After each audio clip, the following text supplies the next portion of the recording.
Result आ चुका है pre, अब मेंस की तैयारी बच्चे कैसे करें इस पर जानेंगे और कब एग्जाम होगा सब कुछ रमांशु सर जानेंगे। सर तो ये तो बाकी कंपटीशन एग्जाम से बिल्कुल अलग है, क्योंकि एक ऐसा है कि सारे कंपटीशन एग्जाम में एमसीक्यू रहता है, इसमें एमसीक्यू जरा सा भी नहीं है। नमस्कार दोस्तों, मैं हूं प्रभात और आप लोग देख रहे हैं ज्ञान मेला यूट्यूब चैनल। तो अभी हमारी उपस्थिति रमांशु जीएस क्लासेस के पास है। सर सबसे पहले आपका स्वागत है हमारा यूट्यूब चैनल पर। बहुत बहुत धन्यवाद आपका। तो हम लोग बातचीत करने वाले हैं बिहार सिविल कोड कलर को लेकर, जिसका रिजल्ट आ चुका है प्री, अब मेंस की तैयारी बच्चे कैसे करें इस पर जानेंगे और कब एग्जाम होगा सब कुछ रमांशु सर जानेंगे, जो कि कोड को लेकर आप लोग सबको पता होगा कितने बड़े शिक्षक हैं। सर तो कोड को लेकर जो मेंस होने वाला है कब तक होने वाला है सर? देखिए, अभी कुछ दिन पहले ही सिविल कोर्ट में क्लर्क बहुत बड़ी वैकेंसी थी, लगभग 3,325 सीटें हैं इसमें। और इसके लिए जो कुल मिला के 42,397 लगभग 42,300 के आसपास लोग प्री क्वालिफाई किए, यानी लगभग 13 गुना के आसपास लड़के इसमें क्वालिफाई किए हैं और हर कैटेगरी वाइज अलग अलग क्वालिफाई किए हैं। तो पेपर देखने में तो बहुत आसान लग रहा हो, लेकिन काफ़ी टफ है। टफ क्यों है? क्योंकि एक ऐसा पेपर है ये मेंस का जिसमें हिंदी भी पूछा जाएगा, इंग्लिश भी पूछा जाएगा, मैथ्स भी है, रीजनिंग भी है, कंप्यूटर भी है और जीके जीएस भी, यानी कुछ भी छूटा नहीं है। और उसमें ये मैक्सिमम चीज़ें सब्जेक्टिव हैं। सब्जेक्टिव ऑब्जेक्टिव में क्या फ़र्क है कि बाकी सारी चीज़ें essay, letter writing, comprehension, precis writing, ये सारी चीज़ें हिंदी और इंग्लिश में लिखनी है आपको। बाकी जो जीके जीएस और कंप्यूटर का है उसमें भी आपको लिखना है, मल्टीपल चॉइस नहीं कि 4 ऑप्शन दे दिए आप टिक मार दिए। तो उसमें ऐसे काम नहीं चलेगा, आपको लिख के उसको सॉल्व करना पड़ेगा। इसलिए ये परीक्षा बाकी सारी परीक्षाओं से अलग है। अब रही बात कि इसके एग्ज़ाम होने की संभावना कब होगी, तो अभी तो फिलहाल इसका रिजल्ट आया और मुझे लगता है कि जल्दी इसका जो है डेट अनाउंस हो जाएगा कि मेंस जब सारी व्यवस्था हो जाएंगी, 42,000 लोगों की व्यवस्था हो जाएगी, क्योंकि 42,000 लड़कों का मेंस कराना है। तो कोशिश यही लोग यही करेंगे कि जो प्रमुख यहाँ के ज़िले हैं वहीं पे मेंस हो जाए। और सब्जेक्टिव है तो सब्जेक्टिव की तैयारी थोड़ी सी अलग करनी पड़ेगी फिर, क्योंकि इसकी कॉपी की चेकिंग, ये ओएमआर शीट तो होता नहीं कि आप चेक कर देंगे, तो उसके लिए एक प्रॉपर व्यवस्था करना पड़ता है। तो मुझे लगता है कि जल्द ही इसका अनाउंसमेंट होगा मेंस का, और जब भी अनाउंसमेंट होगा तो आपको 1 महीने से ज़्यादा का टाइम नहीं मिलेगा। 1 महीने के अंदर ही आपका मेंस का एग्जामिनेशन हो जाएगा। अच्छा सर, तो ये तो बाकी कंपटीशन एग्जाम से बिल्कुल अलग है, क्योंकि एक ऐसा है कि सारे कंपटीशन एग्जाम में एमसीक्यू रहता है, इसमें एमसीक्यू जरा सा भी नहीं है। तो बच्चे को तो काफ़ी दिक्कत का सामना करना पड़ेगा। इंग्लिश हो गया, हिंदी हो गया, सारे में एक समरी की तरह लिखना है लोगों को। हाँ, देखिए, जैसे क्या होता है कि एमसीक्यू में क्या होता है कि जो बच्चे यहाँ की आदत डाल रखे हैं कि कोई प्रश्न पूछा जाता है उसके 4 ऑप्शन होते हैं, और नॉर्मली तैयारी करके जाते हैं तो 4 ऑप्शन पढ़ के जाते हैं और वहाँ पे क्वेश्चन सॉल्व कर देते हैं। इसमें ऐसा कुछ नहीं होगा। इसमें क्या होगा कि आपको आंसर प्रश्न पूछ, जैसे मान लीजिए पूछ दिया गया प्रश्न, कोई छोटा मोटा प्रश्न पूछ दिया गया कि एक छोटा सा प्रश्न पिछली बार पूछा गया था कि बिहार के राज्यपाल कौन है। तो अगर 4 ऑप्शन आएगा तो फट से आप मार देंगे कि भाई आरिफ मोहम्मद खान साहब यहाँ के राज्यपाल हैं। लेकिन अगर नहीं लिखा गया तो लोगों को याद नहीं आता कि क्या लिखें, और यहाँ पे आरिफ मोहम्मद खान आपको लिखना है, महामहिम आरिफ मोहम्मद खान लिखना है।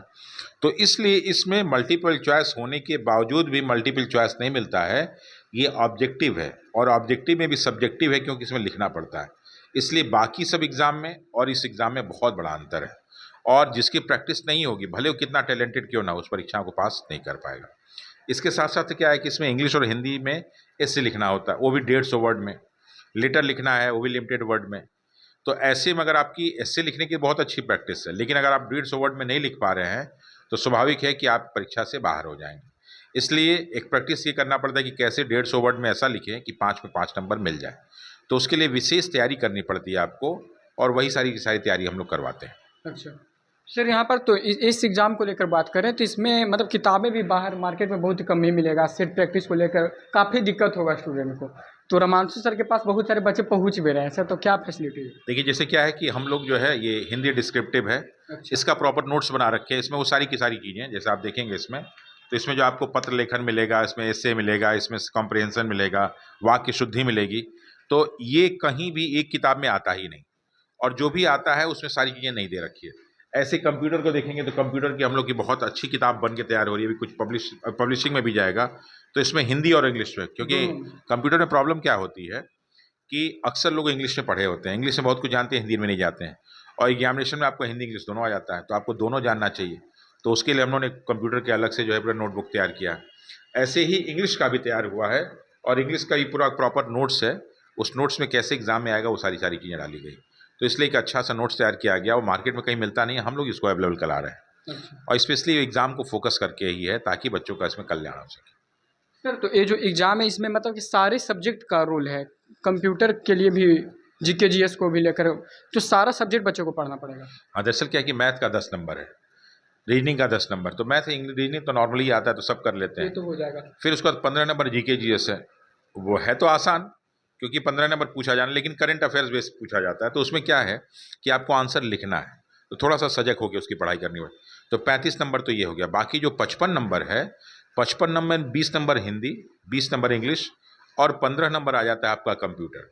ये पूरा का पूरा सब्जेक्टिव फॉर्मेट में आता है और कुछ जो है आपका रिटन फॉर्मेट में आता है, तो इसको थोड़ी सी तैयारी आपको थोड़ी सी डिफरेंट ढंग से करनी पड़ती है और उसके लिए प्रैक्टिस करना पड़ता है। सबसे ज़रूरी क्या है कि मेंस के एग्ज़ाम में टीचर से ज़्यादा महत्व ये रखता है कि बच्चा कितना मेहनत करता है, और उसके लिए आपके मार्केट में कोई किताब अवेलेबल नहीं रहता है, कोई इस तरह की क्वेश्चन पेपर अवेलेबल नहीं रहते हैं, तो समझ में नहीं आता कि हम क्या करें। तो ऐसे में ज़रूरी ये होता है कि जब भी आप करें तो पूरे ग्रुप में बैठ के करेंगे, रोज़ सुधार करेंगे, नई नई चीज़ों को सीखेंगे, कैसे हम 150 वर्ड में प्रश्नों को सॉल्व करें, तो यही अपने आप में एकदम स्पेशल क्लास हो जाती है। और उसी क्लास ही हम यहाँ कुल मिला के 3 टीचर मिलके वो सारी चीज़ें करवा रहे हैं। अच्छा सर, लास्ट कर रहे थे कि ये लोग जब परीक्षा खत्म हो जाएगा तो कितना मतलब सेफ स्कोर रहने का चांसेस है इसका?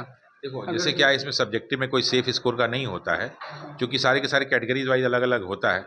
तो किसी भी कंपटीशन में क्वालिफाई करने के लिए नॉर्मली जो है 55% से 60%, 65% के बीच में वेरिएशन करता है। अगर 65% तक आप नंबर लाते हैं तो क्वालिफाई कर जाएंगे। चूँकि क्या है कि लगभग 42,000 लोग क्वालिफाई किए हैं और 3300 करीब सीटें हैं, तो इसमें बहुत सारे लोग बाहर होंगे, यानी हर 13 में से एक सेलेक्ट होना, यानी 12 बाहर होगा।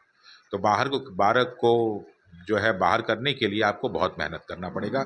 इसलिए सेफ स्कोर हम लोग तब तक नहीं बता सकते जब तक क्वेश्चन पेपर ना आ जाए और जब तक लोग एग्ज़ाम देके ना आ जाए। चलिए सर, बहुत बहुत धन्यवाद आपका। Okay, thank you.